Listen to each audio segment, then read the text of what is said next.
The sun was setting slowly when Larry the billionaire prince walked into his best friend's restaurant. He had just returned from overseas where he went to study business and travel the world, but behind his handsome smile was a heart full of pain. As he sat down, his friend Jake, the owner of the restaurant, came out from the kitchen happy to see him. "Larry!" Jake shouted, giving him a warm hug. "My guy, you're finally back from America." Larry smiled and Saturday, "Yes, I'm back." "But Jake, I'm not happy." "Why?" Jake asked, looking confused. "You just finished school, you're rich, girls love you, what's the problem?" "That's the problem," Larry said quietly. "Girls love me, but not for who I am. They love my money, my name, my palace, and my cars, not my heart." Jake sat down beside him. That's deep." "I want to find true love, Jake," Larry continued. "I want a woman who will love me even if I am poor. That's why I want to pretend to be a poor delivery guy." Jake opened his mouth in shock. "You, Prince Larry? A delivery guy? No way." "I'm serious," Larry said. "Nobody must know who I really am. I want to hide my identity and work like a normal man." Jake laughed. "Well, you're lucky. There's a new university in town. It's called Golden Hills University. My restaurant delivers food there every day. Most of the girls there are from rich homes. They love our food and they are very beautiful. Maybe you can find a good wife there." Larry looked interested. "Are you sure?" Jake nodded. "Yes. I'm very sure." The next morning, Larry wore simple clothes, jeans, a plain t-shirt, and a black cap. He looked nothing like a prince. He sprayed cheap body spray and took the old delivery bike from the back of Jake's restaurant. He arrived at the university gate and walked inside with 2 food packs. Students were walking around, chatting, some laughing loudly. Rich cars were parked in front of the gates. Girls wore shiny bags and walked like queens. Larry passed quietly. Then suddenly, he bumped into someone. The food fell. A girl screamed. "Can't you see?" she shouted. Larry looked up and saw her. Beautiful, but simple. No makeup, plain clothes, just real.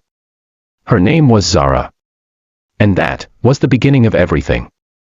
The 2 food packs hit the ground with a soft thud. One container burst open, spilling hot jollof rice and grilled chicken onto the pavement. The orange grain spread like a small fire, staining the neatly swept walkway in front of the girls' hostel. "Can't you see?" a sharp voice screamed again. Larry blinked twice. A girl in a tight, glittery crop top and heels stood in front of him. Her long lashes flapped like angry wings.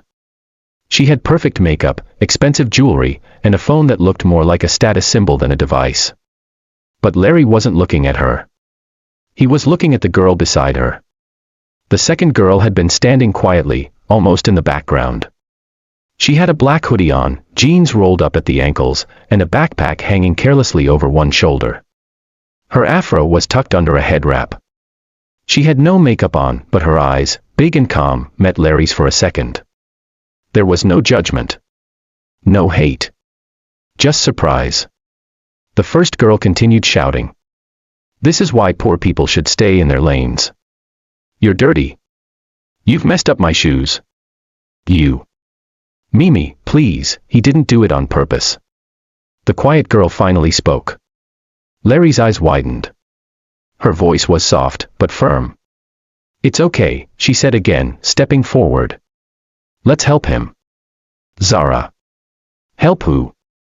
"This delivery boy. Please." Mimi hissed and stomped off, adjusting her bag as though the air around her had been poisoned. Zara bent down and picked up the empty pack. Larry stood frozen. "I'm sorry," he finally said. "It's fine," she replied, wiping the lid of the second food pack with a tissue from her bag. "You should be more careful, though." He nodded. Then she looked him in the eye. "First day." Larry smiled shyly. "Yeah, is it that obvious?" "Very obvious," she said with a small smile before walking away. Larry stood there for a few seconds, holding the second food pack, heartbeat racing. He had just met someone different. Not flashy. Not loud. Not fake. But kind. Her name was Zara. Back at Jake's restaurant later that evening, Larry couldn't stop talking. He wiped down tables and packed delivery bags, but his mind was with the girl in the hoodie. So, what happened? Jake asked, stirring a pot of egusi soup. I met someone. Jake raised a brow. Already? You don't waste time. No, no. It wasn't like that. She wasn't like the other girls. She helped me clean up the food, even though her friend was shouting at me. And she didn't even care that I was just a delivery guy. Jake laughed. You're falling already. Be careful, oh. You're still a prince. Don't forget. Larry sat down on a small wooden bench. That's the thing, Jake. For the first time, I felt invisible. Like a regular man. And she still helped me. That's something I've never felt before. The next morning, Larry dressed the same, plain shirt, faded jeans, the same black cap. This time, he was more confident. He arrived early, collected 6 packs of food, and set off for Golden Hills University again. This time, the guards at the gate didn't question him. He waved politely and moved toward the girls' hostel, hoping to see Zara again. He didn't. Instead, a group of girls called him over. You're the new delivery guy, right? One asked. Yes, he replied.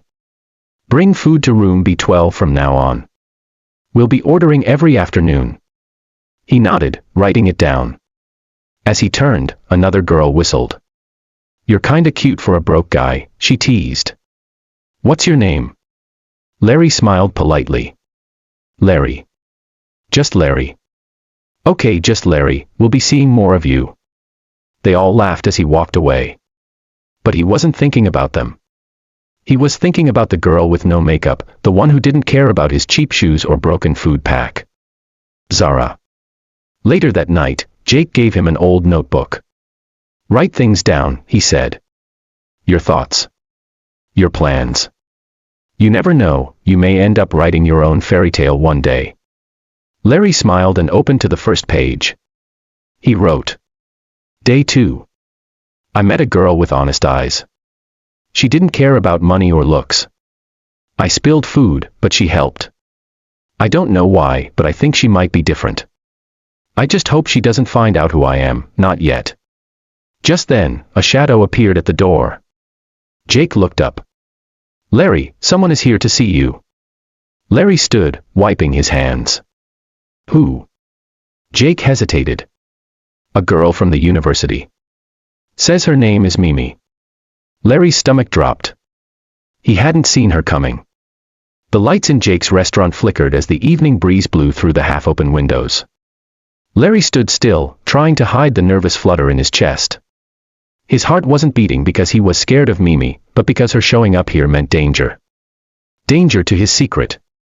Jake folded his arms as the door swung open and Mimi entered, wearing a short red dress and holding a designer handbag like a weapon.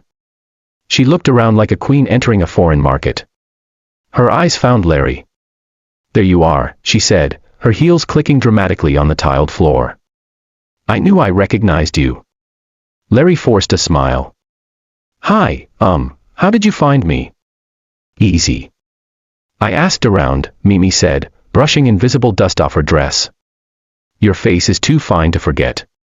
And I was wondering, what's a cute guy like you doing delivering food on a dirty bike? Jake cleared his throat from the counter. Mimi barely noticed him. Larry stepped closer, keeping his voice calm. I work here. It's just a job. A job. Mimi raised an eyebrow. So, no palace. No cars. No trust fund. You're really just a poor boy. Larry felt the sting in her voice, like acid covered in sugar. She wasn't here for a friendly chat. She was investigating. Yes, Larry said. Just a poor delivery guy trying to survive. Mimi laughed, a short, high-pitched giggle that didn't reach her eyes. Well, she said, tossing her hair, maybe you should hang out with someone like me. I like projects. I could help you upgrade your life. Jake, still behind the counter, nearly dropped a pot of stew. Larry smiled politely. Thanks. But I'm not looking for help. I'm fine where I am. Mimi's face changed slightly. She wasn't used to rejection, especially not from someone she considered beneath her. Are you sure? She asked again. You're turning down a girl like me? Yes, Larry said. I am. Mimi's lips twitched, and for a second, the mask cracked. She leaned in and whispered, fine. But don't think you'll last long pretending to be poor. This city loves money, and secrets don't stay hidden forever. With that, she turned and walked out, leaving the scent of her perfume and the sound of her heels behind. Jake walked over and clapped Larry on the back. Omo, that one smells like Wahala. Larry sank into a chair. Jake, she's dangerous. She's sharp. If she digs too deep, the whole plan is over. Then you better be careful, Jake said. Because girls like Mimi don't chase boys unless there's something to gain. And if she finds out you're Prince Larry, son of King Adesina, billionaire ruler of Lagos province. Larry nodded. Then I'm finished. The next day, Larry returned to the university with a new goal in mind, avoid Mimi at all costs and find Zara again. But the campus was buzzing. A new gossip had spread like wildfire. Did you hear?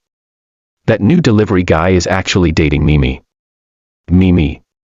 The fashion queen. With a delivery boy. He must have charm or serious money he's hiding. Larry delivered food silently, trying not to make eye contact. The whispers followed him. The weight of the lie, one he didn't even tell, was already building.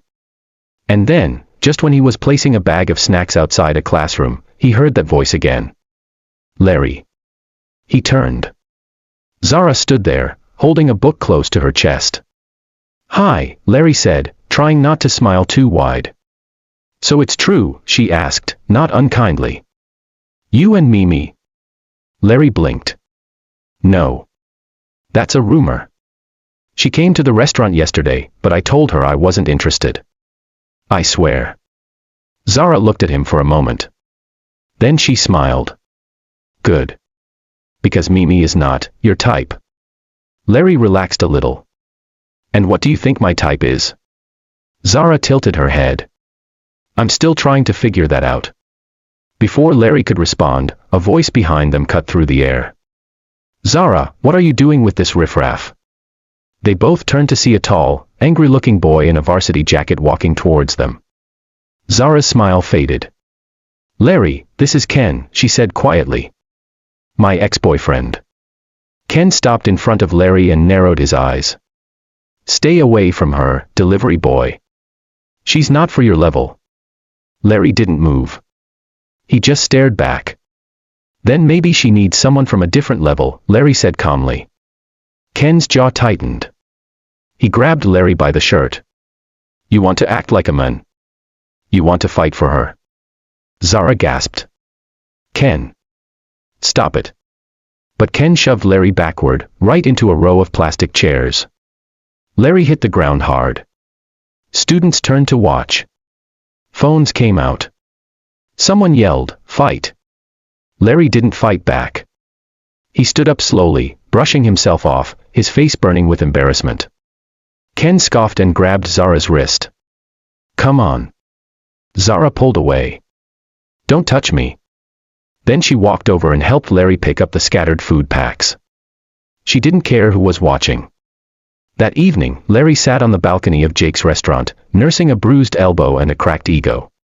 Jake brought him a bowl of pepper soup.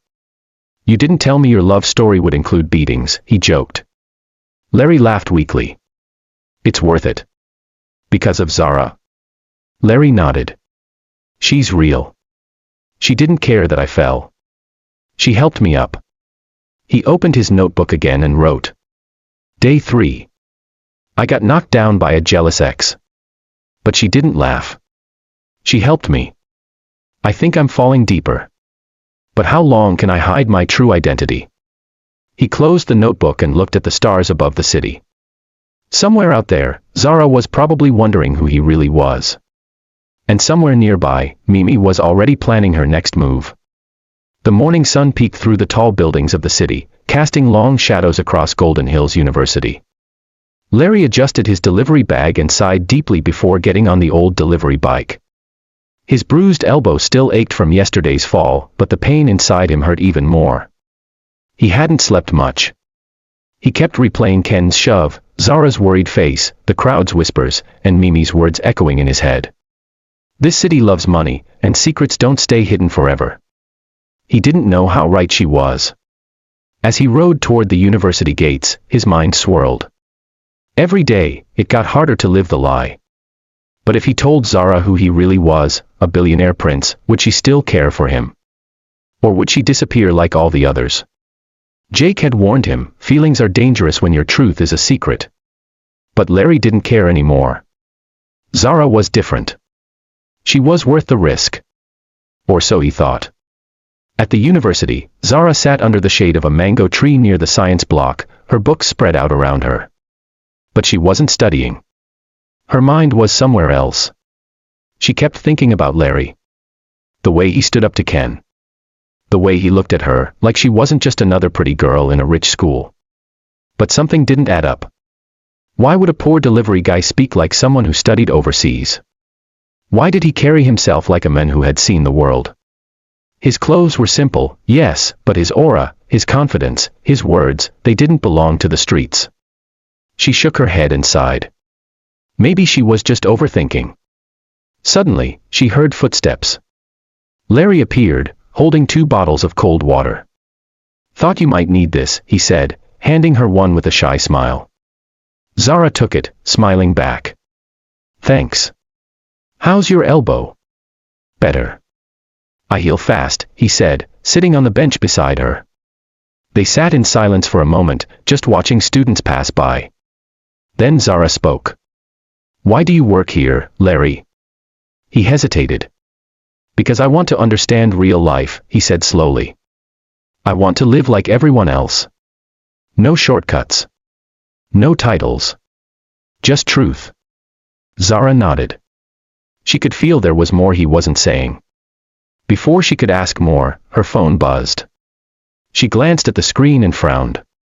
Mimi, she said aloud. She's been calling me since last night. Larry stiffened. Why would she be calling you? I don't know. She doesn't usually talk to me. We're not even friends. Just then, another student ran by them and whispered, loud enough for them to hear. Did you hear? There's a video of the delivery guy and Ken fighting. It's everywhere. Larry's blood ran cold. What? Zara checked her phone and opened her social media feed. Her eyes widened. There it was. A video, edited to make it look like Larry was the one who started the fight, followed by a caption, "Delivery boy fights over girl." Guess who the girl is? Hundreds of comments. Hundreds of shares. Some laughed. Some insulted. Some asked, who is this guy? Why is Mimi suddenly interested in him? Zara turned to Larry. Who did this? Larry didn't answer. Because deep inside, he already knew. Mimi. Back at the restaurant, Jake was pacing. His phone was blowing up with calls from other vendors, customers, and even university staff. Larry, your cover's cracking, he said the moment Larry returned. This video has gone viral. Your face is everywhere. What if someone from the palace sees it? Or one of your royal cousins? What then? Larry collapsed onto a chair.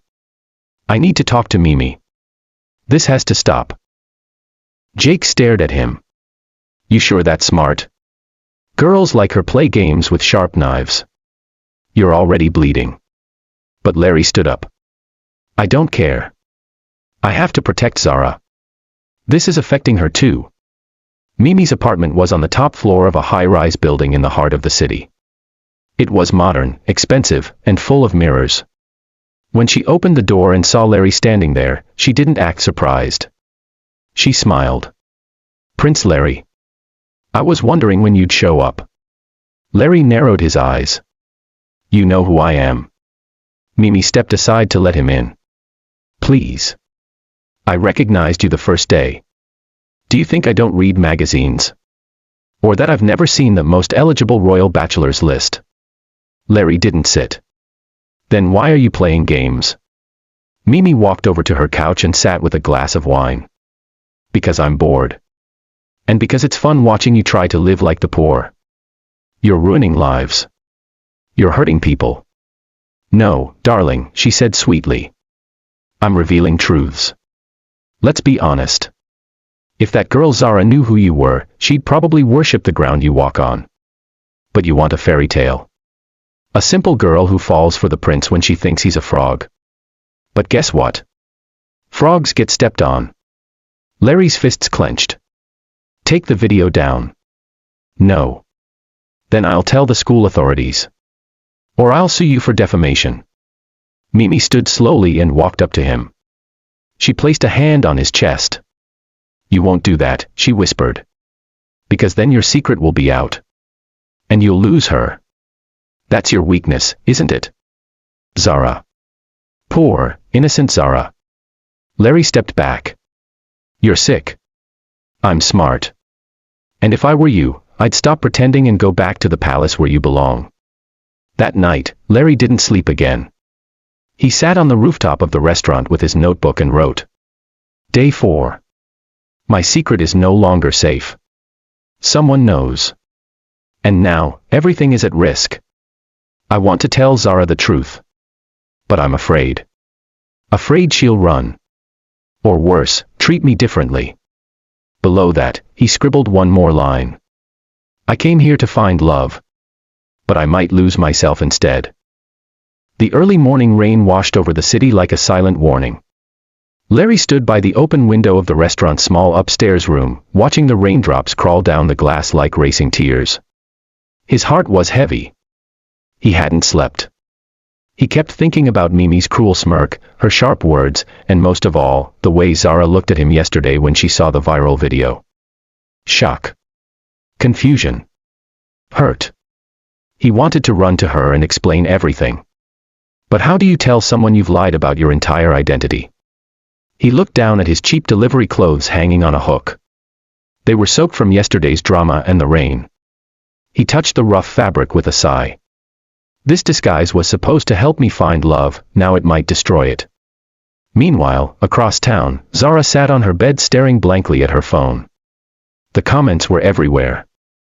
Some students were even printing out screenshots of the video and pinning them on campus notice boards.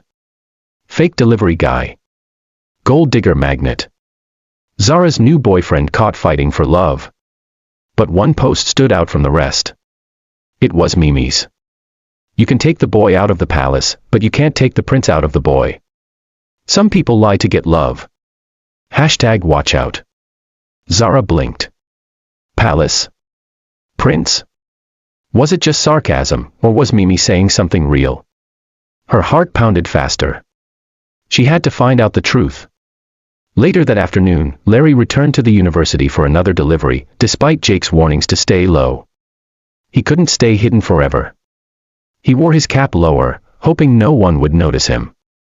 But students were already whispering, pointing. Some giggled. Some glared. There goes the drama king. Fighting over girls won't make you rich, bro. He clenched his jaw and kept walking. But then, he saw her. Zara. She stood under a canopy near the literature department, wearing a red jacket and holding a small umbrella. Her eyes locked on his. And for a moment, time stopped. She walked toward him. He opened his mouth to speak, but she raised her hand gently.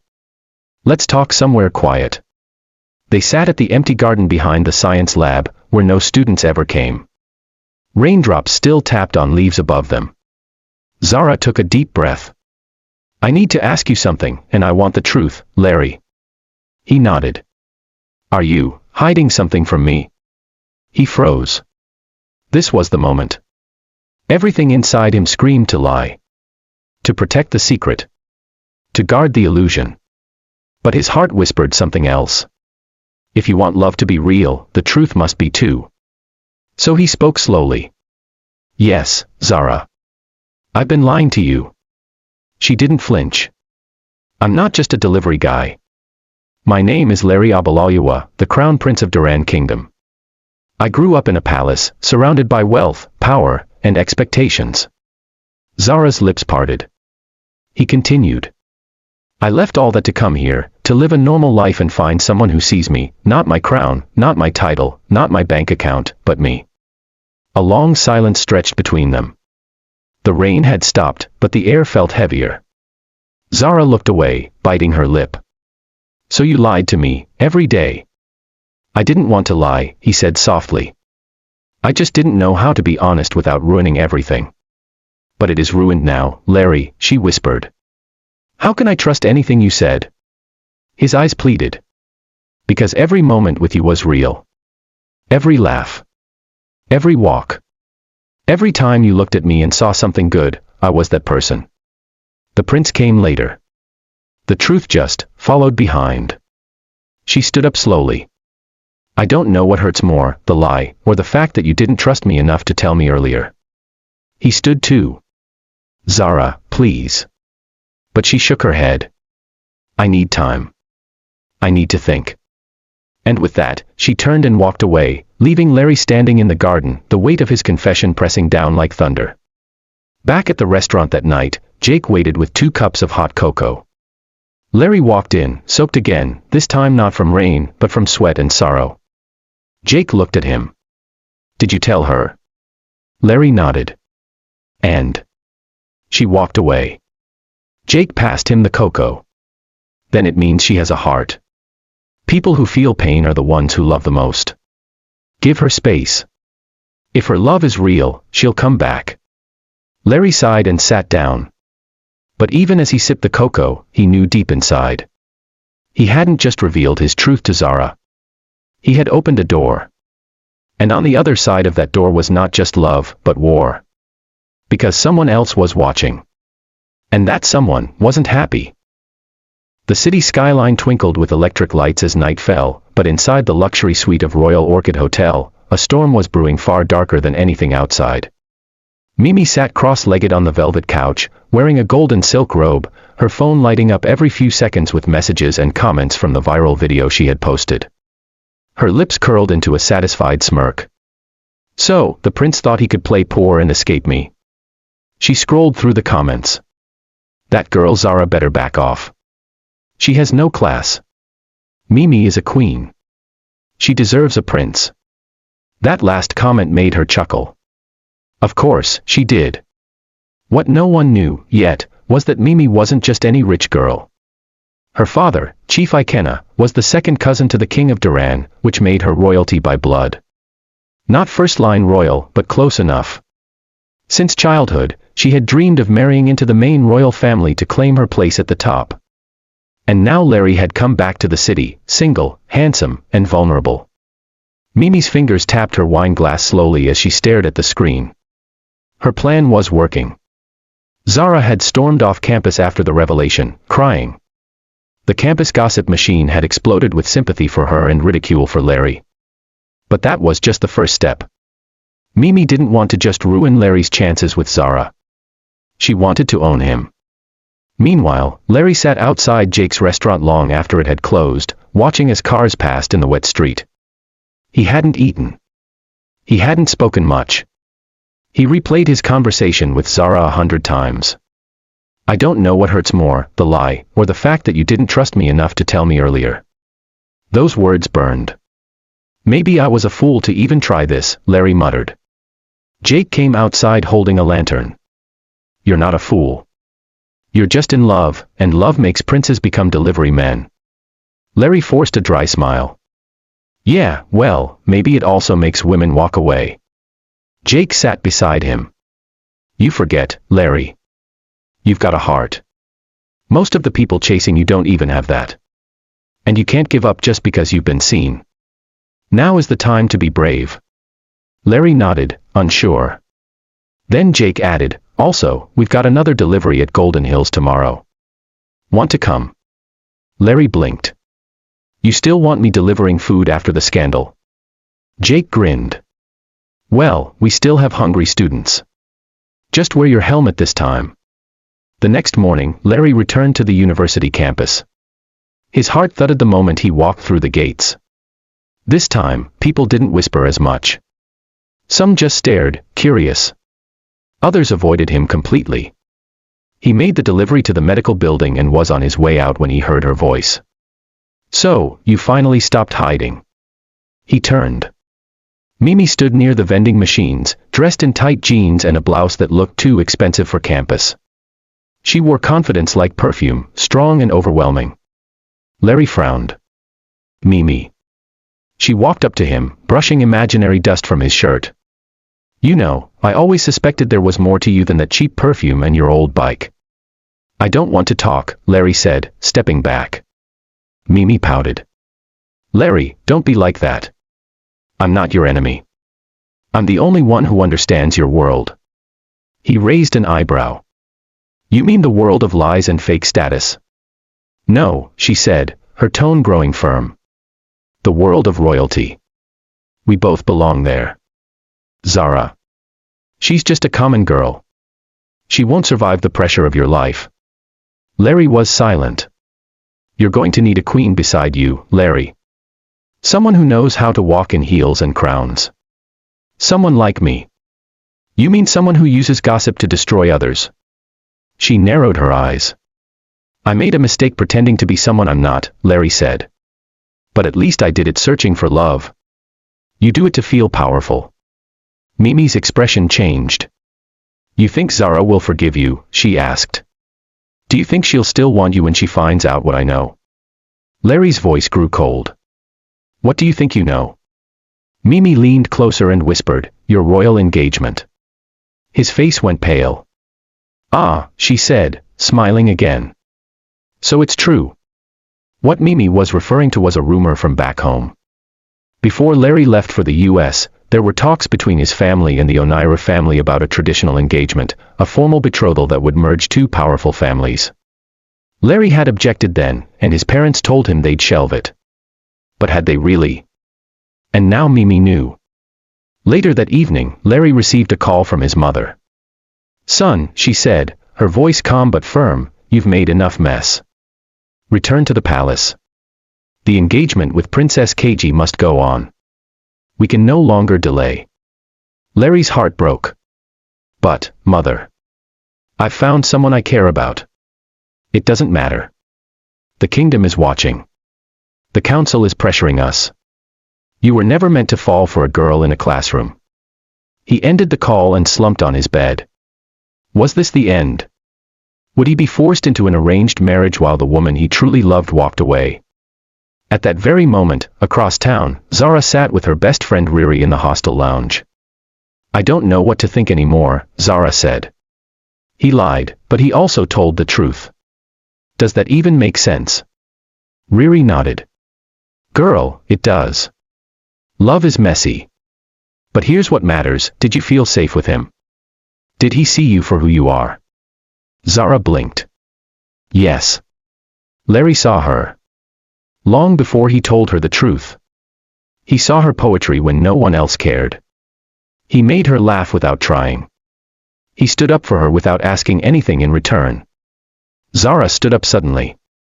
"Where are you going?" Riri asked.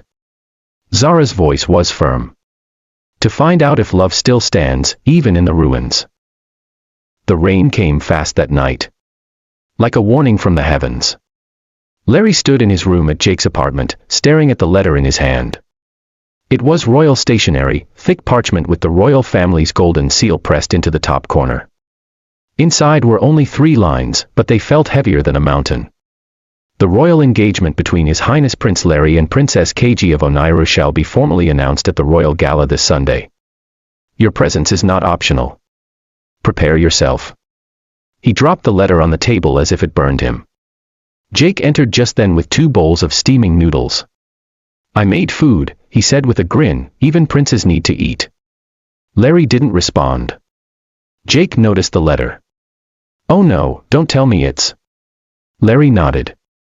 Jake sat down slowly, placing the bowls aside. "This isn't just a rumor anymore. They've finalized it." Larry buried his head in his hands. "Jake, I can't marry someone I don't love. I don't even know Princess KG. We met once when we were kids. She ate her own crown-shaped cake. Jake smirked. A true royal appetite. I'm serious. Larry snapped. My life feels like a prison now. The only time I ever felt like a man, not a prince, was when I wore that delivery uniform. Jake looked at him for a long time. Then maybe it's time to stop being afraid, Jake said. Larry glanced up. You need to tell Zara everything, Jake continued. Before someone like Mimi twists it and makes you look like a villain again. Go now. It's not too late. Across town, Zara was pacing in her hostel room. The storm raged outside, lightning flashing across the window panes. Riri watched from the bunk bed, sipping hot tea. Zara stopped suddenly. I'm going to talk to him. Riri nearly choked on her tea. Right now? In this rain? Yes. I can't let my pride destroy something that might be real. I've been hurt before, but Larry, he was different. Girl, you sure? You're not wearing makeup. Zara laughed through her nerves. Good. Let him see me as I am. She grabbed her coat and ran into the night. The city was half asleep, half flooded. Zara ran down narrow alleys and jumped over puddles, her shoes soaked, her breath catching in her throat.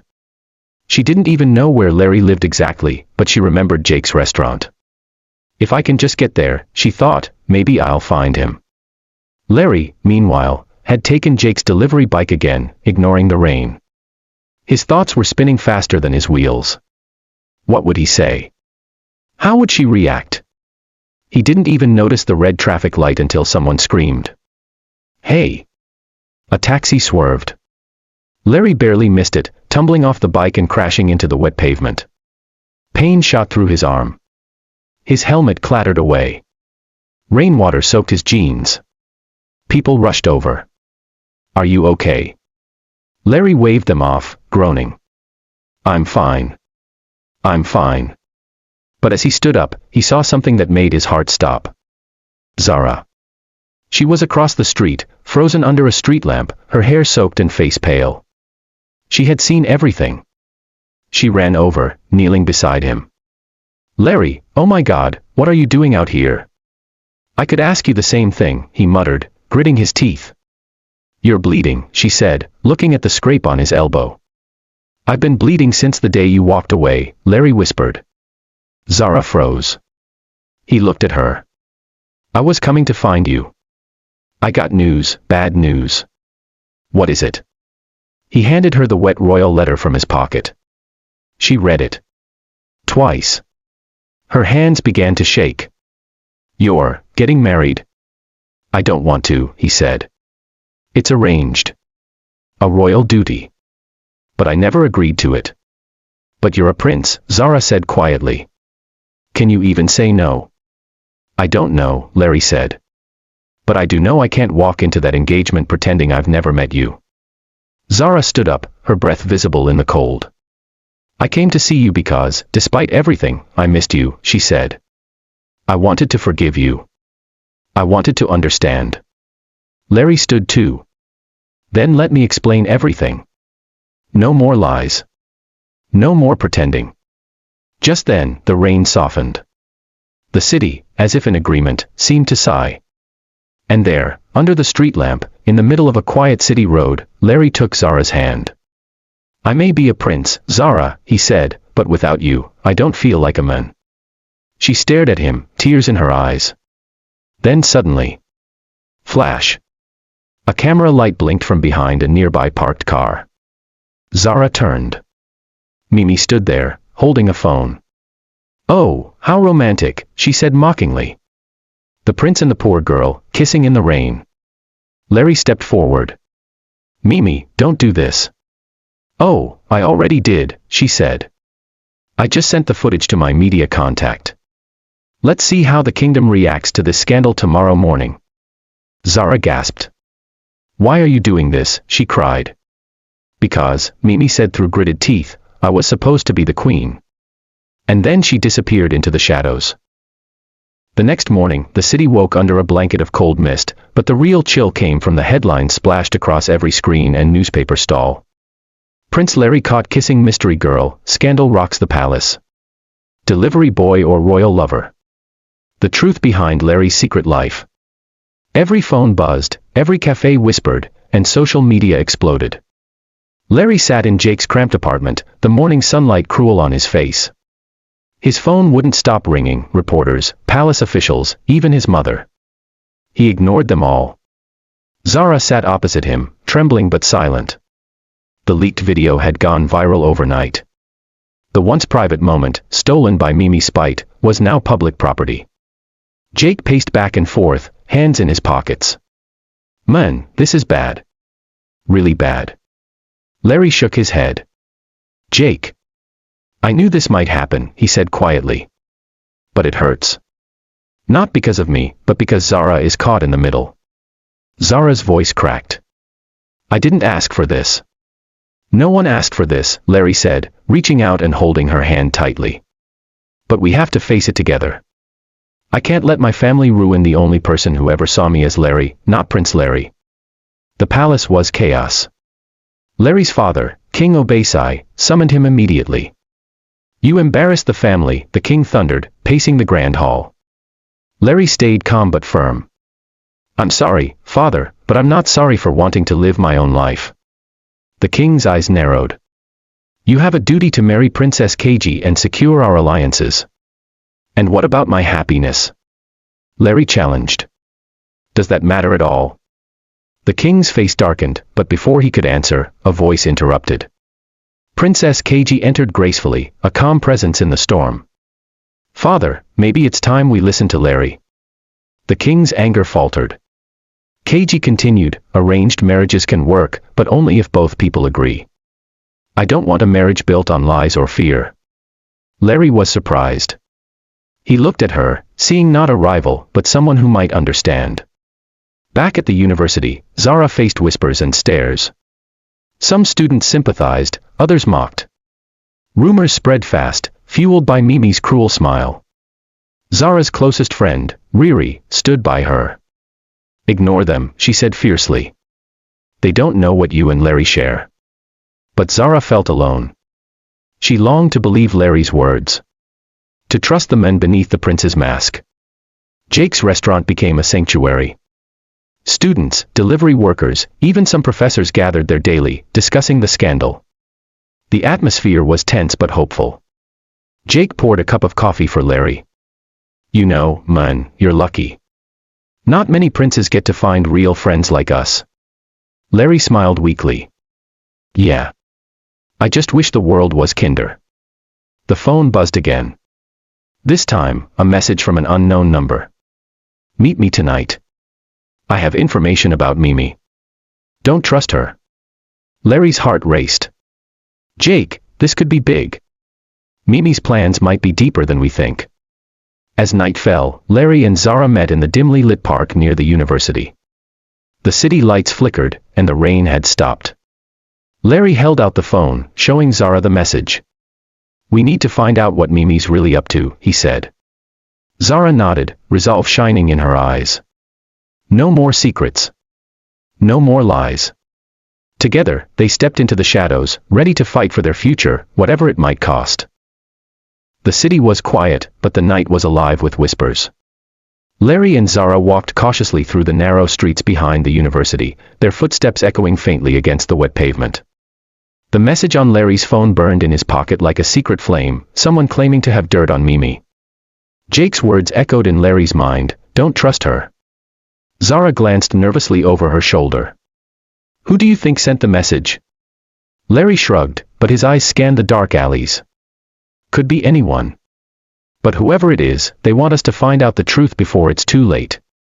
They reached the old coffee shop at the edge of town, one of those hidden gems where the city's forgotten stories lived. The place was nearly empty, save for a lone figure sitting in the far corner, hood pulled low over their face. Larry swallowed his nerves. Are you the one who sent the message? The figure nodded slowly, then pulled back the hood, revealing a woman with sharp eyes and a calm demeanor. My name is Amara, she said in a low voice. I used to work for Mimi. Zara's eyes widened. Why would you help us? Amara sighed. Because I know what she's capable of. Mimi is not just jealous, she's dangerous. She's been manipulating people in the palace for years, twisting truth into lies, and now she wants to destroy you, Larry, and anyone who stands in her way. Larry leaned forward. What do you mean? What is she planning? Amara's eyes flickered with a haunted look. Mimi isn't just angry about you and Zara. She's been working with some powerful people who want to take control of the palace. She's using your scandal as a distraction. Something bigger is coming. Zara swallowed hard. What can we do? Amara reached into her bag and pulled out a small flash drive. Everything you need to know is here. But be careful. Mimi has eyes everywhere. Larry took the flash drive with trembling hands. Thank you, Amara. We won't let her win. The woman nodded and slipped out the back door before anyone could stop her.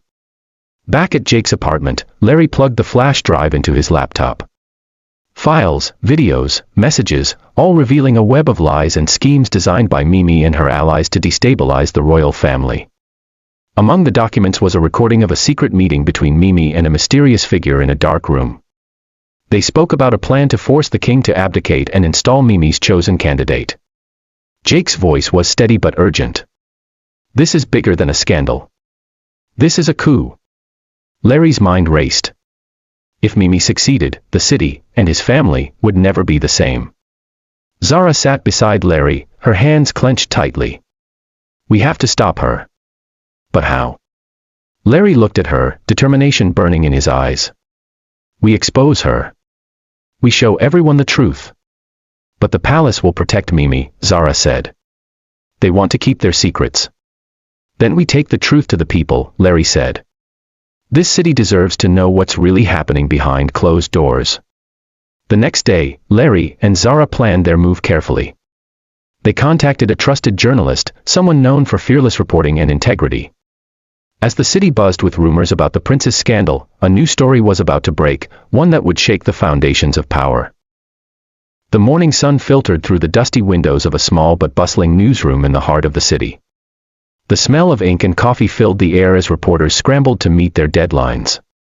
Among them was Amaka, a fearless journalist known for digging deep beneath the surface, never afraid to expose uncomfortable truths. Larry and Zara sat across from her in a cramped conference room. The tension was thick, but so was hope. I've seen a lot in this city, Amaka said, her eyes sharp. But what you've brought me, this could bring down the palace, or at least shake it to its core. Larry's voice was steady. That's the point. People need to know the truth about Mimi and what she's been doing. Zara nodded. It's not just about me and Larry anymore. It's about protecting the city from corruption. Amaka pulled out a laptop, connected to a projector, and displayed clips from the flash drive. The secret meeting, the messages, the plans, all laid bare. This is explosive, Amaka whispered. But Mimi and her allies won't go down without a fight. They have power, money, and influence. Larry clenched his fists. Then we'll have to be smarter. The city streets buzzed with rumors by midday, but Amaka's article was scheduled to drop in the evening edition, a piece titled, The Hidden Hands Threatening Our Future. Jake's restaurant became a war room. Friends and allies gathered, each ready to play their part. Zara's closest friends promised to help protect her from whispers and stares. Larry's trusted staff prepared for the fallout. Hours before the article was to publish, Larry received a call. The voice on the other end was cold and threatening. Drop this, Prince. Or everything you care about will be destroyed. Larry's heart pounded. He looked at Zara and Jake, his eyes fierce. We're not backing down. As night fell, the city's power flickered briefly, an ominous sign. Then, everywhere, screens lit up with Amaka's expose. Social media exploded. People gathered in cafes, homes, and streets, reading and sharing the truth. The palace was thrown into chaos. Mimi's smug smile faded as her plans were publicly exposed. King Obeisai convened an emergency council meeting, furious and betrayed. But the people. They rallied behind Larry and Zara, seeing not a prince or a delivery boy, but two young souls fighting for justice. In the quiet aftermath, Larry and Zara stood on a rooftop overlooking the city skyline, the lights twinkling like stars. Do you think it's enough? Zara asked softly. Larry smiled. It's just the beginning. She leaned on his shoulder. Together, we can face anything. The city breathed around them, a place of secrets and stories, pain and hope. And Larry's journey was far from over. The city never really slept. Its restless heartbeat pulsed through the streets and alleys, where secrets lurked like shadows ready to pounce. Larry felt the weight of those shadows pressing on him, heavier now that the truth about Mimi had spilled into the open. But with truth came new dangers. Early morning in the bustling marketplace, Larry and Zara walked side by side, blending effortlessly with the crowd. Larry's simple clothes and delivery cap kept him invisible to most, but the tension in his muscles betrayed his unease. Do you feel it? Zara whispered, her eyes scanning the crowd. Like someone's watching us. Larry nodded. Ever since the article dropped, I feel eyes everywhere. Mimi's not done. As they passed a vendor selling brightly colored fruit, a sharp voice behind them hissed, "Careful, Prince. The shadows are longer than you think." Larry spun around, but the figure had already melted into the crowd, a dark silhouette swallowed by the morning rush. Back at Jake's restaurant, the mood was tense. Jake paced near the counter, running through the possibilities. Mimi's allies have money and power. They could try to buy the silence of anyone who stands against them. Larry stared out the window. Then we fight with truth and with people who believe in us. Zara approached with a folder in her hands. I did some digging, she said, placing it on the table. There's more. Mimi's network is bigger than we thought. People in the government, the police, even some of the palace guards. Jake whistled low. No wonder they tried to warn you off. Larry ran his fingers through his hair, overwhelmed but determined. We have to expose them all. Piece by piece. Days passed with a dangerous rhythm. Secret meetings with allies. Late-night research sessions. Phone calls in hidden corners. Larry and Zara's bond deepened, forged in fire and fear. One evening, after a tense council meeting where the king refused to act, Zara whispered, "We need proof. Something they can't ignore." Larry looked up, eyes burning. Then we get it. The plan was risky. They would attend an elite gala at the city's most exclusive hotel, a place Mimi and her supporters would certainly be. Undercover, as usual, Larry disguised himself in a rented suit, his usual delivery man's clothes swapped for a mask of confidence and power. Zara, radiant in a simple yet elegant dress, held his hand as they stepped inside the glittering ballroom. Crystal chandeliers cast prisms of light over the polished marble floors.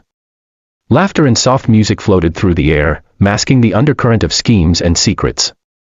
Larry spotted Mimi almost immediately, surrounded by influential figures, her smile a mask hiding cold ambition. They moved carefully, gathering evidence, recording conversations, and photographing documents slipped between hands. Suddenly, a familiar voice whispered in Larry's ear. "You don't belong here, delivery boy." He turned sharply to find a palace guard, one of Mimi's loyalists, blocking his path. Zara stepped forward, her voice steady, "We belong wherever truth leads us." Larry's heart raced as the guard's eyes flickered with doubt. Before the confrontation could escalate, the crowd's attention was drawn to a sudden commotion. Another ally had exposed Mimi's secret deals live on the ballroom's giant screens. Chaos erupted. Guests whispered, gasped, some cheering. Mimi's carefully crafted world began to crumble in real time. Larry grabbed Zara's hand, pulling her through the throng. As they escaped into the cool night air, Larry whispered, "This is just the beginning." Above the city, stars shimmered faintly through a veil of clouds. Shadows moved, promises were made, and the fight for love, truth, and justice marched on. The cold wind whipped through the narrow streets of Golden Hills as Larry and Zara hurried toward Jake's restaurant. Their breaths formed small clouds in the chilly night air, but inside, their hearts burned hotter than ever. The gala had been a success, Mimi's web of lies unraveling before the eyes of the city, but the price was just beginning to show. Jake greeted them anxiously, his usually cheerful face lined with worry. "Did you get out okay?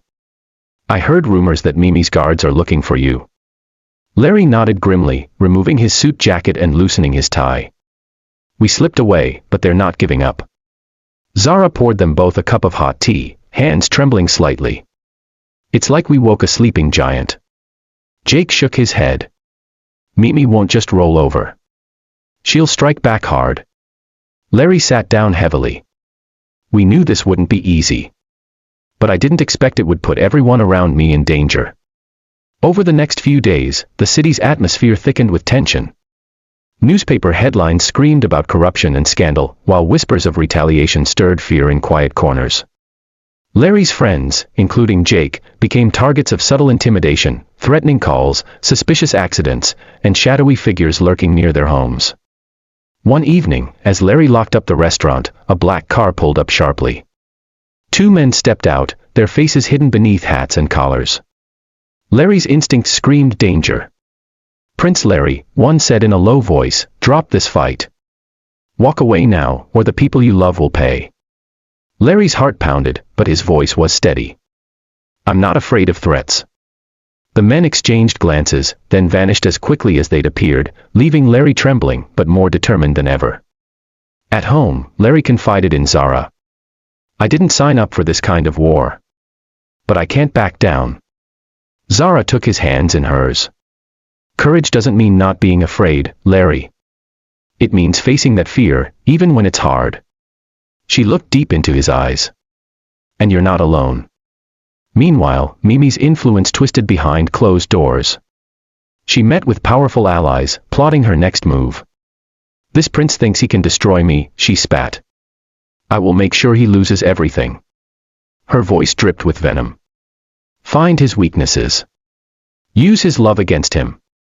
Back in the city's heart, Larry's double life became more complex. By day, he worked as a humble deliveryman, earning smiles and trust. By night, he planned strategies, gathered allies, and prepared for the inevitable showdown. One afternoon, while delivering food to a local shelter, Larry met an elderly woman with kind eyes named Mama Joa. She told stories of the city's history, of bravery and sacrifice. "True love," she said softly, "is not just about hearts. It's about standing up for what is right, even when the world is against you." Larry felt a surge of hope. The city had many voices, and together, they could be stronger than any shadow. As the sun set behind the skyline, painting the city in golden hues, Larry and Zara stood on a rooftop once again, ready for whatever came next. Larry's voice was steady but filled with fire. "We're paying the price of courage. But we won't lose." Zara smiled, her hand in his. "Together, we'll change this city." The city lights flickered like a constellation beneath Larry and Zara as they walked slowly through the quiet streets. The night was heavy with the promise of change, but also thick with uncertainty. Despite the recent victories, Larry felt a restless ache inside him, a secret he had kept hidden, even from Zara. Days earlier, during one of their late-night strategy meetings at Jake's restaurant, Larry had paused mid-sentence, his eyes clouding with a shadow no one else had seen before. "Larry," Zara had asked gently, "is there something you're not telling me?" He shook his head quickly, forcing a smile. "It's nothing. Just a complicated past." But that night, alone in his small apartment, the truth pressed harder. Memories of a childhood trapped behind golden walls, of friends who loved him only for his title, and a mother's cold expectations haunted him. Now, walking under the soft glow of street lamps, Larry finally spoke. "Zara, there's something I need to tell you. Something I've never shared with anyone." She looked up at him, eyes wide but patient.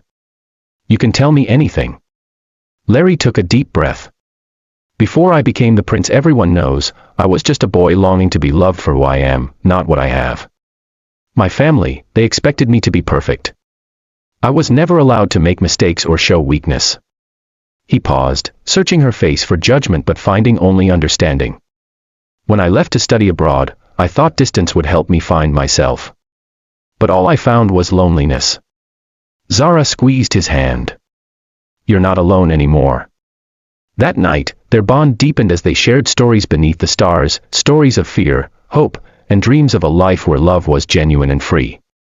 Larry realized that his quest for true love was not just about finding someone else, it was about accepting himself. The next morning brought new challenges.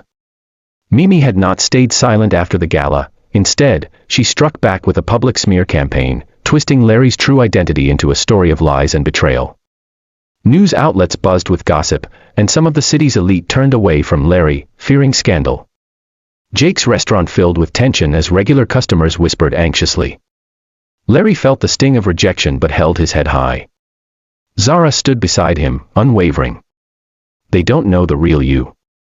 We'll show them. Together, they organized a city gathering in the Central Park, a chance for Larry to speak openly, not as a prince, but as a man. Under the shade of ancient trees, surrounded by a crowd that was a mix of skeptics and supporters, Larry took a deep breath and began to speak. I am not perfect, he said simply. I am not just a prince or a delivery man. I am a man who has made mistakes and learned from them.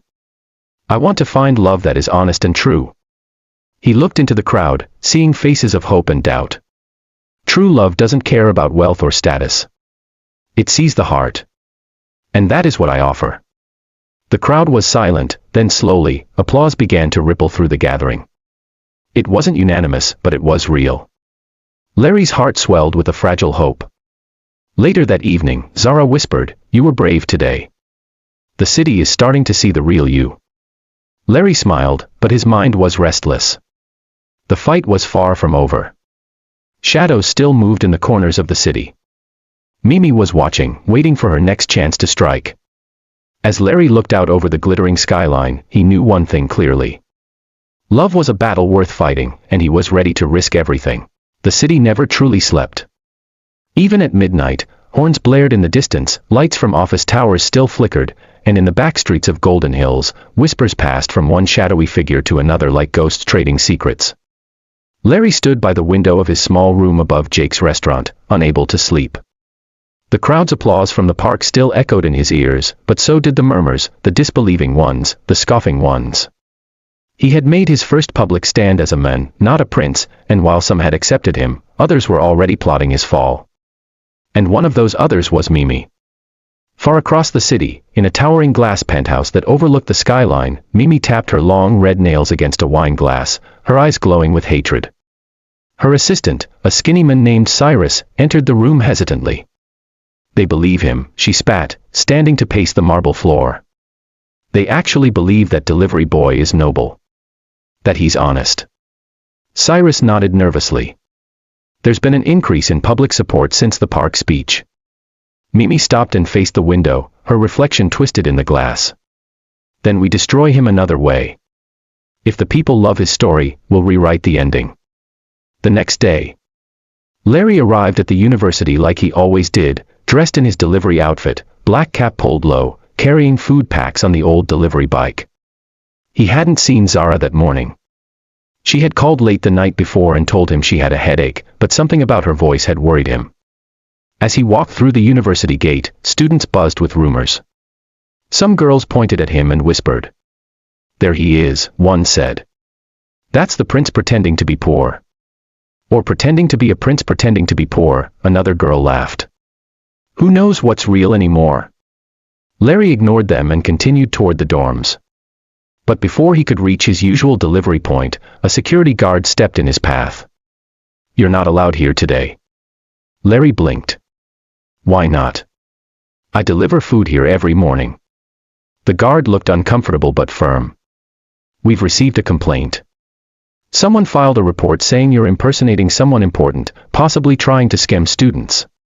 Larry's heart dropped. That's ridiculous. You'll have to speak to the university board. Meanwhile, at Mimi's penthouse, Zara sat on the couch, her eyes red from tears. Mimi stood before her, a satisfied smirk curling her lips. I warned you, darling, Mimi cooed. Stay away from Larry, or I'll make him disappear. He may have charmed you with his poor boy act, but he's nothing without his crown. Nothing. Zara looked up, her voice weak. What do you want from us? I want him humiliated. I want his fake fairy tale love story burned to ashes. And if you help me, Mimi said, lowering her voice to a purr, I might just leave your family alone. Zara's fists clenched. Her mother had received a mysterious eviction notice just yesterday. Her little brother's scholarship had been revoked this morning. The timing wasn't a coincidence. Zara didn't respond. But inside, a war was raging. Back at the restaurant, Jake paced back and forth as Larry explained everything. She's targeting me again, Larry said, exhausted. Now she's using the university against me. Jake slammed his fist on the counter. This woman is dangerous, Larry. We need proof that she's behind everything. Larry nodded. And we need to protect Zara. I haven't seen her all day. She's not answering my calls. Jake sighed.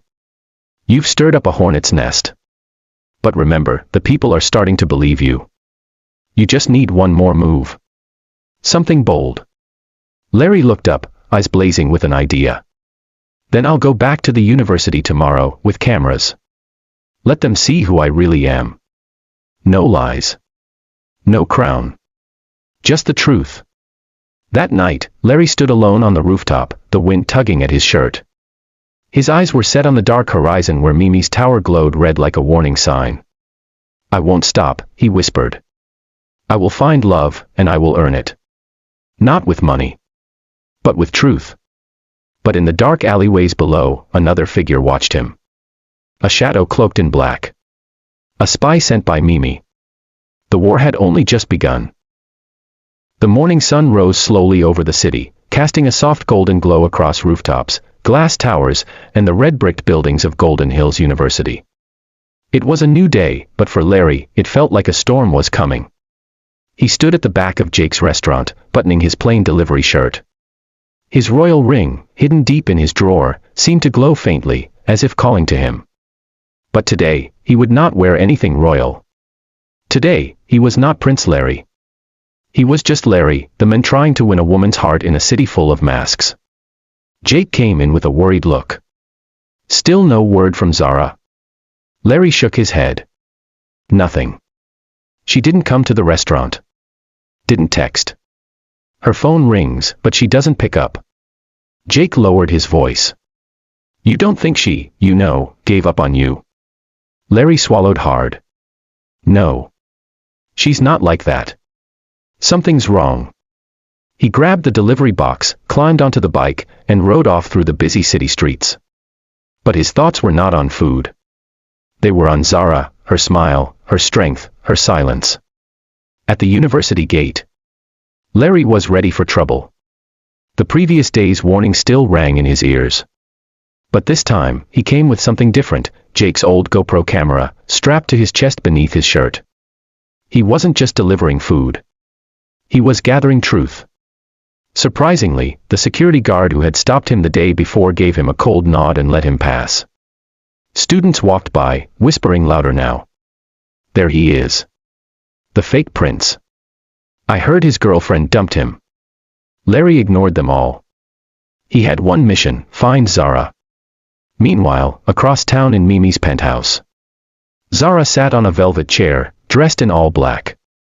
Not because she was mourning, but because she felt dead inside. Mimi stood beside her, applying red lipstick in front of a mirror. Good girl, she said without looking. Stay quiet. Do nothing. Let the story crumble. Zara felt like a prisoner. Her family was in danger. Her mother had been threatened with eviction again. Her brother's school still hadn't reinstated his scholarship. And now Mimi had hinted that she could dig up dirt on Zara's late father, a man whose legacy she cherished. Zara hated herself for staying silent. But worse, she hated how Mimi was using her. I'll never forgive myself for this, she whispered. Mimi finally turned. You're doing him a favor, Zara. Trust me. A prince doesn't belong with a girl like you. But Zara's eyes narrowed. You think I'm just a poor girl. But you don't know me. And you don't know Larry either. Mimi's smile faded for a moment, but she recovered quickly. I know enough, she replied, pouring a glass of wine. And if you're not careful, I'll ruin both of you. Now go home and keep your mouth shut. Back at the university, Larry entered the girls' hostel area, an area off limits to delivery guys, but he didn't care. He went straight to Zara's dorm room. He knocked once. No answer. Again. Still silence. Then the door creaked open. Her roommate, a quiet girl with big glasses, looked surprised. She's not here, she said softly. Do you know where she went? The girl hesitated. She packed a bag yesterday. I think she went to stay with a relative, but she didn't say where. Larry stepped back. His heart ached. She had left without a word. He walked back through the university in silence. Behind him, whispers followed. He got to the gate and climbed onto the bike. But just as he started the engine, his phone buzzed. One message. From Zara. I'm sorry, Larry. Please don't look for me. It's better this way. He stared at the screen for what felt like forever. The words blurred. His hands trembled. Jake's voice rang in his head. You don't think she gave up on you? Larry clenched his jaw. No. This wasn't her. Something was forcing her away. And he had to find out what. He pulled off the cap and tore open the collar of his shirt, revealing the small hidden GoPro still recording. If they think I'll back down, he whispered to himself, they don't know who they're dealing with. But in a dark office across town, Mimi was already watching the footage, thanks to a planted spy at the university. She smiled as she watched Larry's pain on the tiny screen. Let's see how much more you can take, Your Highness. And just like that, the game had changed again. The city lights were just beginning to flicker on as Larry stood beside his delivery bike, holding Zara's text message in his shaking hand. His heart thudded against his ribs like a drum of war. I'm sorry, Larry. Please don't look for me. It's better this way. Better. Better for who? He stared at the screen for so long, the words felt like they were burning into his soul. The pain he felt wasn't just sadness, it was betrayal, confusion, and fire. A deep, boiling fire he had never known before. He got back on the bike and didn't return to Jake's restaurant. Instead, he drove, fast. Through the evening traffic, across narrow alleys, and toward the one place where he knew he could be alone and think. The abandoned warehouse by the riverside. An old hideout for a royal soul. The warehouse had once been a secret hangout for him and Jake in their high school days. A place where no paparazzi or palace guards could find him. It was dusty now, with broken windows and cobwebs hanging like curtains. But it was quiet. Empty. Safe. He threw the delivery bag aside and let out a roar, a deep, angry scream that echoed through the walls. She left me, he shouted to no one. But then his anger softened. No, she didn't leave me. Someone made her. Larry pulled out the GoPro camera and connected it to Jake's old laptop. He watched the footage of the day before, students mocking him, the security guard smirking, and Zara's roommate hesitating. He paused. Wait, he zoomed in. The girl wasn't just nervous, she was scared. Her hands had been trembling. Her eyes flicked behind Larry before she answered. She had been afraid of being overheard. They're watching her, Larry muttered. Someone's controlling her. Suddenly, everything started clicking. The planted gossip. The strange looks. The anonymous threats in his delivery bag. And now Zara's sudden disappearance. Jake's shocking discovery. Back at the restaurant, Jake was closing up when he heard the doorbell ring. It was late, past delivery hours. He opened the door to find a deliveryman standing there, except Jake hadn't sent anyone out. Who are you? Jake asked cautiously. I have a parcel for Mr. Jake Owusu, the man said with a grin that looked too fake. Jake took the envelope, signed, and shut the door. He looked down at the envelope. No name. No return address. He opened it. Inside was a glossy photo. His eyes widened. It was a picture of Zara, walking into a building, Mimi's luxury penthouse complex. Jake's heart dropped. He rushed to his phone and called Larry. Bro, you need to come back. Now. Larry returns with fire in his eyes. An hour later, Larry stormed into the restaurant, sweat on his forehead, breath heavy. Jake handed him the photo. I didn't want to believe it, he said slowly. But it looks like Mimi has her in her grip. Larry's eyes narrowed. He turned the photo over. A scribbled note was on the back. Stay away from her, or she'll pay for your secrets. Secrets? Larry whispered. Jake looked up. What secrets could they be talking about? Larry didn't answer. Instead, he walked to the back, opened a drawer, and pulled out the velvet box. Inside, his royal ring sparkled under the yellow bulb. He slid it onto his finger. No more pretending. The real prince stands up. The next morning, Golden Hills University buzzed with something new. A luxury black car with dark windows pulled up in front of the campus gate. Out stepped Larry, but not in jeans or a cheap t-shirt. Today, he wore a tailored suit, gold cufflinks, polished black shoes, and the unmistakable royal ring of the Arrington dynasty. Gasps erupted around him. Is that really him? It's Larry. The prince. Wait, he wasn't lying. Larry ignored them all.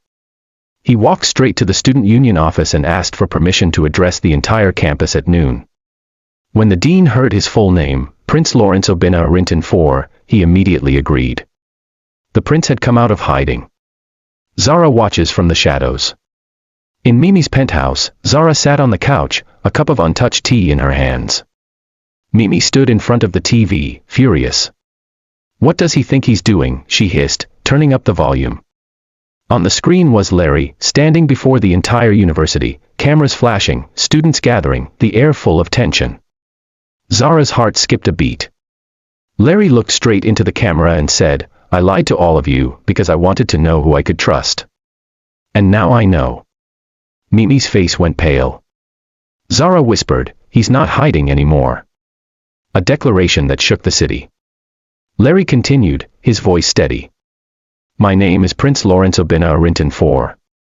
But I came here as Larry, the delivery guy, because I wanted to find true love. I found it, in a girl who's now missing from your campus. Her name is Zara. The crowd gasped. She is not a gold digger. She is not fake. But someone out there is trying to destroy her name. Someone who knows she holds my heart. His voice grew firm. And whoever is behind it. I'm coming for you. The crowd at Golden Hills University was still buzzing after Larry's big revelation.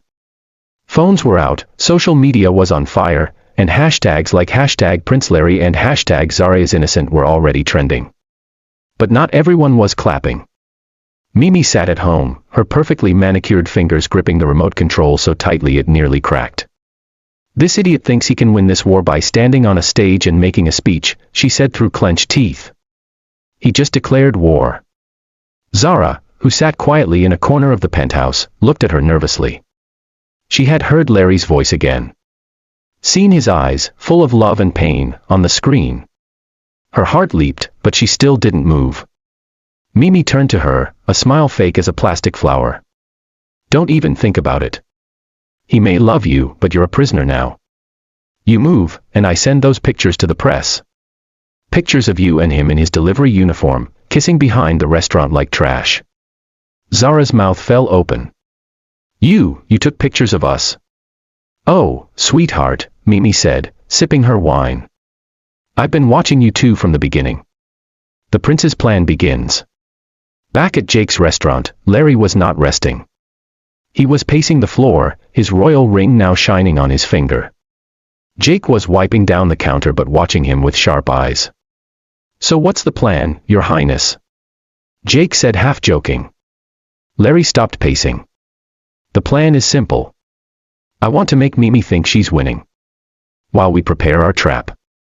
Jake raised an eyebrow. Trap? What kind? Larry walked to the back and opened a small safe Jake had helped him hide months ago.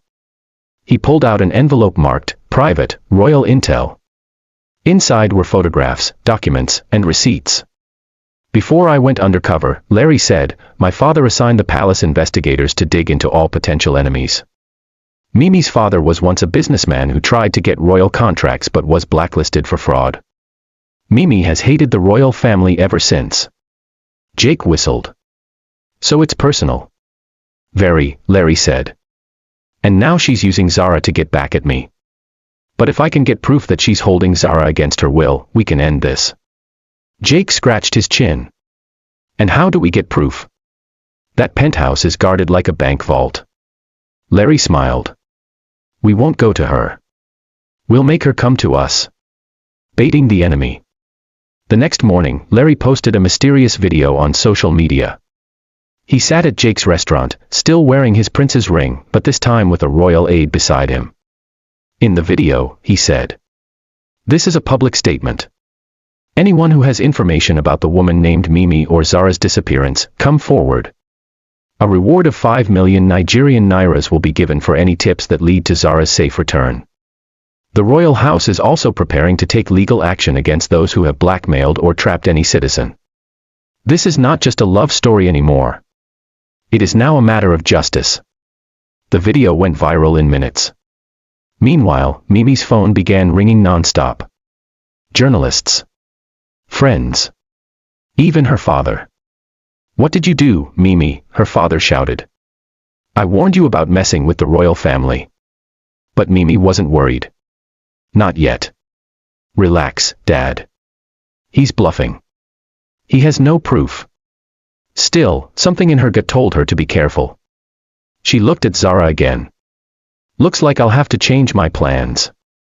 Zara makes a bold move. That night, Zara couldn't sleep. She stared at the ceiling, tears rolling silently down her face. Larry had stood in front of the whole world to defend her. Risked his identity. Risked his reputation. All for her. And she was doing nothing. She sat up slowly and looked around. Mimi's guards were asleep at the door. Her room had no cameras. Her phone had been taken away, but Zara crawled to the bookshelf. Behind a dusty copy of Rich Women, Ruthless Rules, she had hidden something weeks ago, a small key. The emergency key to the rooftop garden door. She'd overheard Mimi mention it once during a party. She had no plan. No map. Just a feeling. She quietly unlocked the door, tiptoed past the guards who snored loudly on chairs, and slipped onto the rooftop under the stars. Her eyes searched the streets below. And then, like fate itself was guiding her, she saw a familiar figure on the sidewalk far below. A man pacing nervously. A man wearing a black hoodie, and a gold ring that shimmered even under street lamps. Larry. The rooftop message. Zara knew she couldn't shout. That would get her caught. But she remembered something. The laser pointer on Mimi's balcony toy. She ran back, grabbed it, and returned to the rooftop. She pointed it at the ground in front of Larry and moved it in quick circles. He stopped walking. Looked up. Zara waved her arms like crazy. His eyes widened. Zara. Then, bang. The rooftop door slammed open behind her. Mimi's guards. Get her. Zara turned and ran, but she was surrounded. She had only one option, jump to the neighboring rooftop, which was a short leap but terrifying. She took 3 steps back, her heart racing. Larry was still screaming her name from below. And then, she ran. Zara stood at the edge of the rooftop, the wind blowing her hair wildly around her face. Her feet were trembling, and her breath came in sharp gasps. Behind her, 2 of Mimi's bodyguards shouted orders into walkie-talkies. She's on the roof. Block the lower exit. Larry was still on the ground, looking up, shouting her name. He could barely see her face in the dark, but he knew that figure, he knew her heart.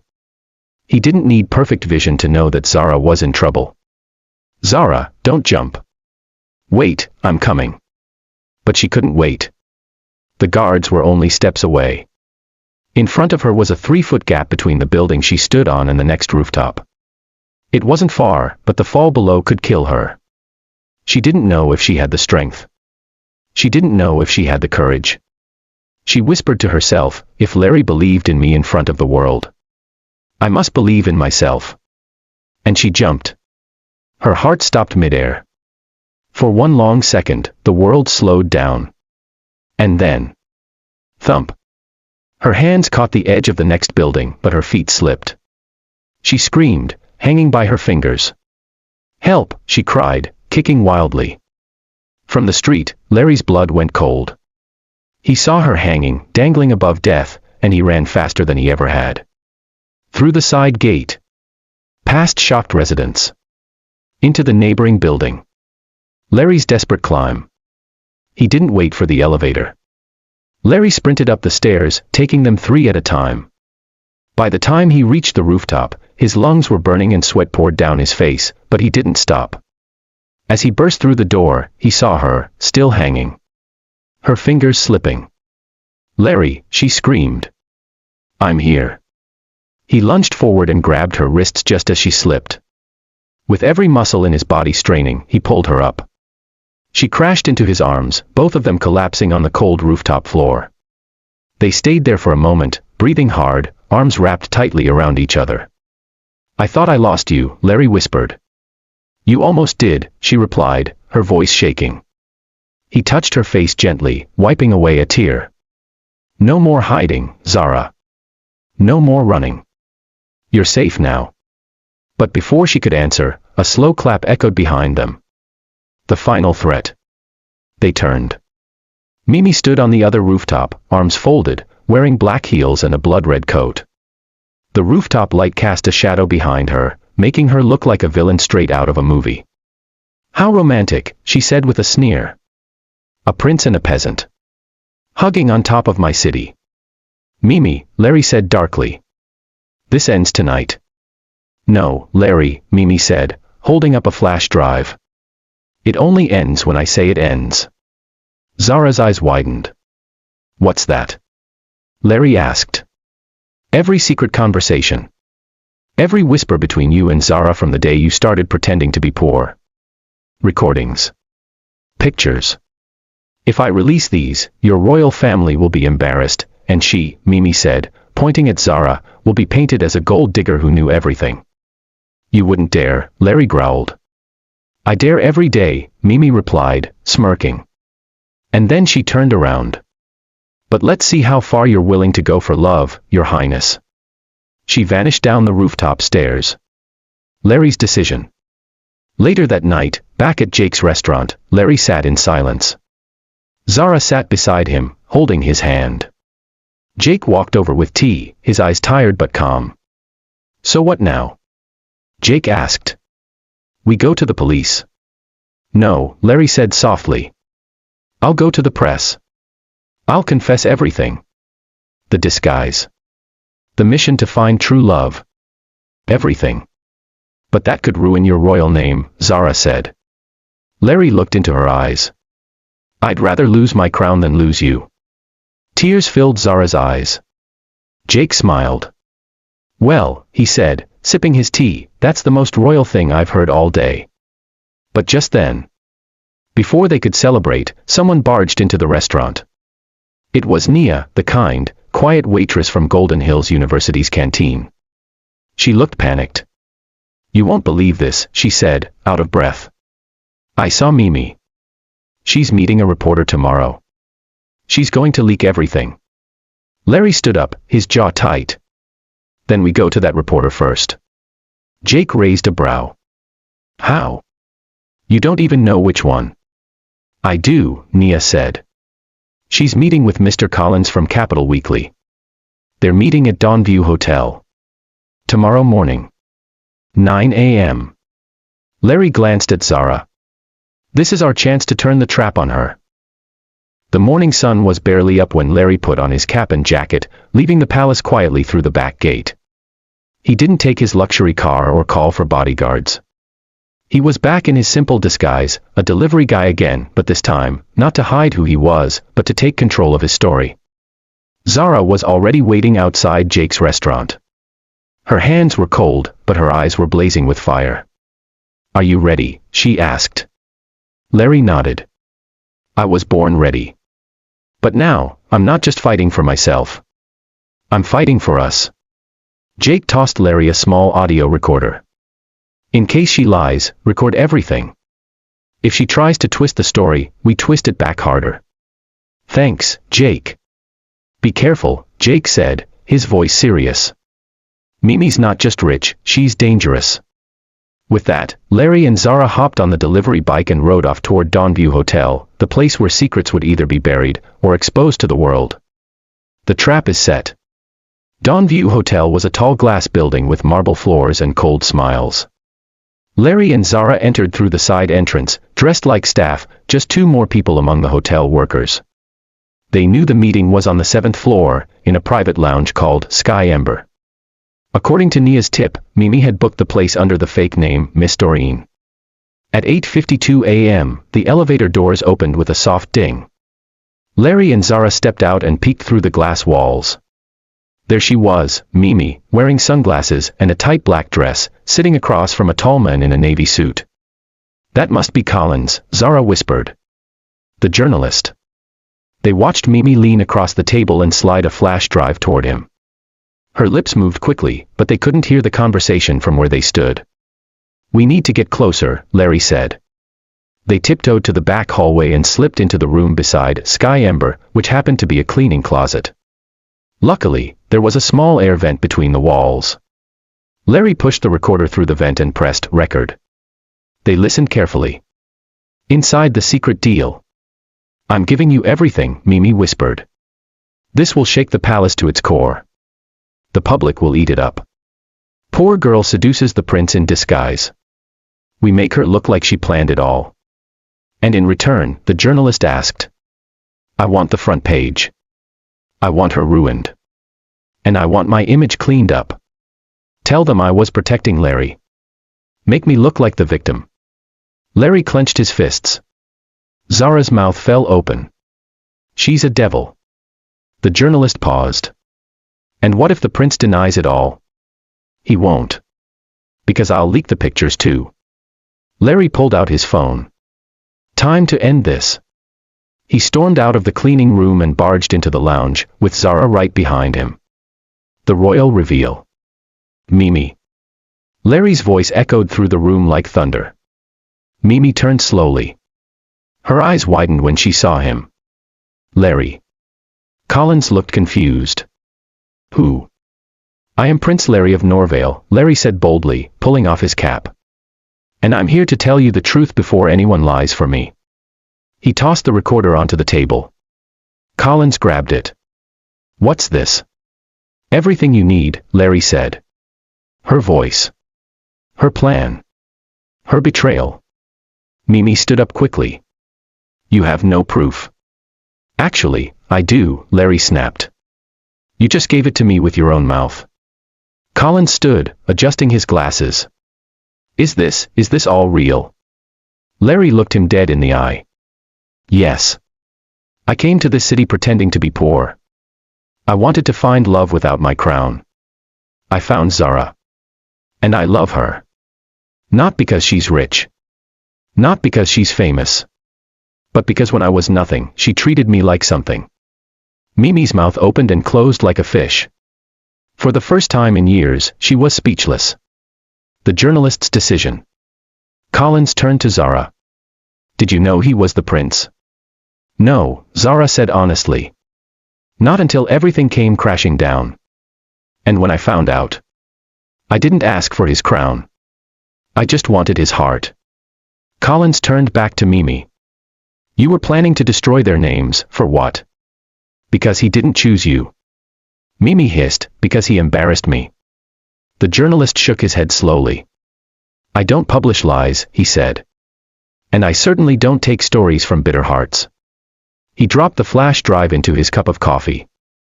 I'll tell the real story. And I'll leave you out of it, Mimi. Consider it mercy. Then he turned to Larry. Expect a call.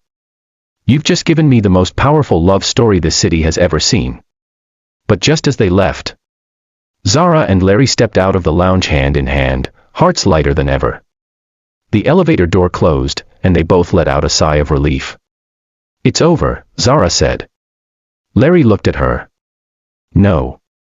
It's just beginning. But below them, in the hotel's underground parking lot, a black car's door opened slowly. Inside sat a shadowy man with a tattoo of a phoenix on his neck. He picked up his phone and whispered. They exposed Mimi, but we moved to phase 2. The prince won't escape this next scandal. Social media erupted. Everyone was talking about it.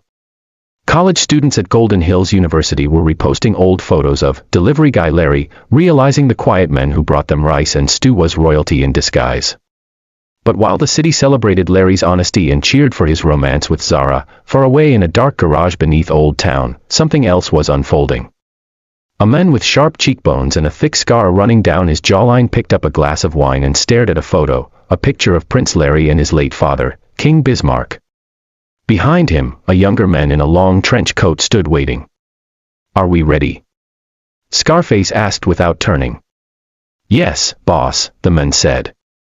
Everything is in place. Scarface took a sip, then whispered, the phoenix always rises, after the ashes settle. Crossed swords meanwhile, in the palace. Larry was pacing back and forth in his private room. Zara sat by the window, looking out over the city that now knew their truth. Jake was also there, holding up his phone. Bro, you've gone viral. Jake laughed.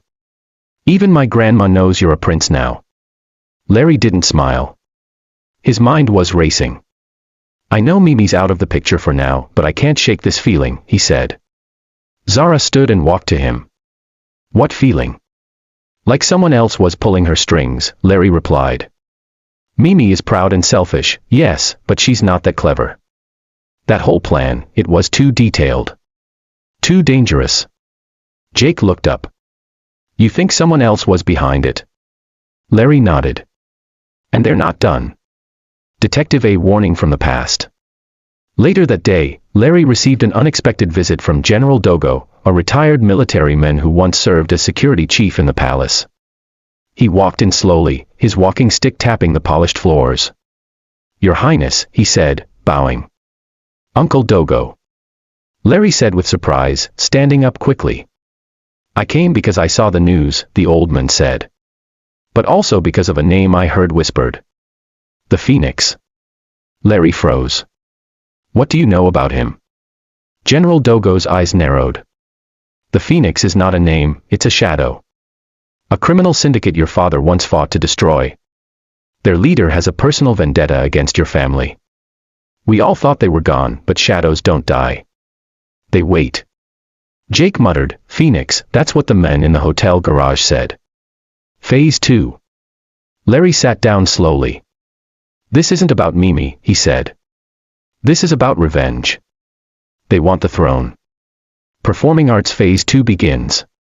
Later that night, Zara was walking back to her apartment when she got a call from an unknown number. Hello. A strange, distorted voice spoke. You think this is a love story? Tell the prince, we're rewriting the ending. Then the line went dead. Zara rushed back to the palace. Larry.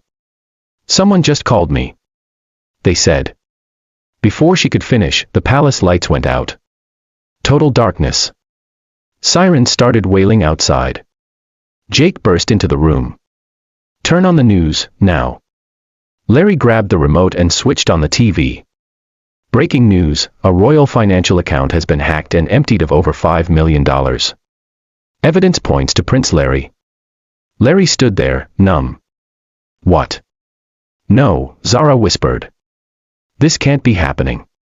Jake grabbed his phone. Bro, the city's turning on you again. Larry clenched his jaw. They're framing me. Hourglass not done cliffhanger, countdown to chaos. The door to the room burst open. Royal guards entered. Your Highness, one of them said, looking serious, by order of the Royal Council, you are under investigation for financial sabotage against the state. Jake stepped forward. Wait, what? Larry raised his hands slowly. Zara grabbed his arm. Larry, no, don't let them take you. But Larry looked calm. Almost too calm. If this is phase 2, he said softly, then it's time I stopped hiding behind my delivery cap, and started fighting like a king. As they escorted him out, Larry looked back at Zara. Stay strong. Don't trust anyone. And if anything happens to me. No. Zara said, tears in her eyes. Go to the old library. Room 9B. My father's secrets are hidden there. That's where the real war begins. Then the door slammed shut behind him. The next morning, Golden Hills University looked the same. The usual crowd of students hustled through the front gates, dressed in flashy fashion and armed with coffee cups. But in the middle of all that noise, Zara walked silently with a racing heart. She wasn't just any student today. Today, she was a woman on a mission. Larry's last words echoed in her ears. Go to the old library. Room 9B. My father's secrets are hidden there. She had barely slept the night before. Her phone kept buzzing with news alerts, hate messages, and theories. Everyone thought Larry had stolen royal funds. The media painted him as a spoiled prince gone rogue. But Zara knew better. As she reached the far side of the campus, she saw the old library, an abandoned colonial building made of faded bricks, standing alone like an ancient giant. No students came here anymore. Most of them didn't even know it existed. Zara stepped through the rusted iron doors. A loud creak echoed. Inside, cobwebs danced between the bookshelves. Dust floated in the sunlight like falling snow. She searched the hallway until she found a worn-out wooden sign. Room 9B. She followed the arrow down a narrow staircase, heart pounding louder with every step. At the bottom of the steps was a metal door. She pushed it. Locked. She looked around. Then, remembering something Larry once told her about his late father loving puzzles, she examined the doorframe. There, on the left side, was a tiny gold button disguised as part of the design. She pressed it. A soft click. The door opened slowly. Magnifying glass tilted left inside room 9B. Zara stepped into a hidden archive, the walls lined with dusty boxes, sealed envelopes, and old surveillance footage monitors. At the center of the room was a huge blackboard with diagrams, newspaper clippings, maps, and red strings connecting events. Like something out of a detective movie. And at the bottom of the board was a symbol she didn't expect to see again. Fire, a flaming bird with its wings spread wide, the phoenix. Zara gasped. So Larry was right, this goes way deeper than Mimi. As she explored, she found a leather-bound journal, titled King Bismarck's Final Notes, Eyes Only. She opened it and began to read. Open book, King Bismarck's journal excerpt. If anyone is reading this, I may be dead or betrayed. The truth is, the Phoenix is not a gang. It's a bloodline. It began with my father's brother, General Azan, who was exiled after trying to assassinate the royal family. But Azan survived. He created the Phoenix to reclaim what he believed was his birthright. He built it from the shadows, corrupt politicians, fake businessmen, and even palace insiders. Their mission, erase the Bismarck bloodline and rise from the ashes. Zara's hands trembled. She flipped further. I tried to stop them. I hid their documents. But they infiltrated my council. I fear they will come after my son. Larry. If this ever reaches him, he must find the seal of Aura. Only it can prove the true heir and expose the traitors. The seal is hidden beneath the university's first well. The Phoenix must never find it. Zara dropped the book. The well. I've walked past it so many times. Just then, she heard footsteps outside the metal door. She froze. You there? A deep voice echoed from the hallway. Open this door. She quickly grabbed the journal and slid behind a tall cabinet. The door was kicked open. Two men in black suits and earpieces stormed in, scanning the room. She's here. I saw her on the cameras. She must have taken something. Search everything. They began ransacking boxes, throwing files on the floor. Zara stayed hidden, heart pounding, until she noticed a small ventilation shaft beside her. Without a second thought, she crawled into it, barely fitting, clutching the journal tight. Woman running escape into the shadows. The vent was dark and smelled of mold. Rats scurried past her. Sweat poured down her back. But she didn't stop crawling. Finally, she reached the exit and kicked it open, landing in a bush outside the building. She looked around, no guards. She ran. Not to her dorm. Not to Jake's restaurant. Not to the palace. She ran to the only place left that was still safe. Mrs. Yaya's bookstore. Books at the bookstore. Mrs. Yaya was an old friend of Larry's mother. Zara barely knew her, but Larry had once said, "If I ever go missing, trust Mrs. Yaya. She's more than she looks." Zara burst through the door, gasping for air. The old woman looked up from behind the counter, her wrinkled eyes sharp and wise. "You brought the journal, didn't you?" Zara froze. "How do you?" Mrs. Yaya smiled faintly. "Because I've been waiting for it for 25 years. She locked the doors and pulled down the blinds. "Child, you've just uncovered a war that started before you were born. And now, you and Larry are the only ones who can finish it.